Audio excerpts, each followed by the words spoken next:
तर जय शिवराय भावांनो, माझा एक मित्र आणि मी वैरणीला आलो होतो. वैरणीचं वजं घेतलेलं आहे आणि वैरणीचं वजं घेऊन निघालो. मित्राचं वजं त्यानं थोडं मोठं घातलं होतं.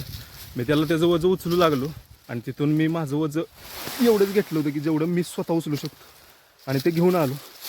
त्या मित्राला त्याचं वजं थोडं जड झालं, त्याने निम्या वाटेत टाकलं. तिथंच तो थांबला आहे. पण मी माझं वजं मला जेवढं उचलणार होतं तेवढंच घेतलं. तर सांगायचं तात्पर्य एवढंच मित्रांनो की आपल्या आयुष्यामधील कुठल्याही गोष्टींचं ओझं आपण एवढंच घेतलं पाहिजे की जर आपल्याला मदतीला कोणी नसेल तर ते आपण स्वतः आपलं उचलून घेऊ शकतो. आणि कुठं टाकायचं जर झालं तर तिथं टाकून पुन्हा आपण त्या ठिकाणाहून स्वतः उचलून कोणाच्या मदतीशिवाय ते नेऊ शकतो. एवढंच ओझं आपण आपल्या आयुष्यामध्ये घेतलं पाहिजे मित्रांनो. त्याच्यापाशी मी होतो म्हणून त्याला उचलू लागलो. जर आयुष्यात तिथं मी नसतो तर ते ओझं तो आणू शकला नसतं.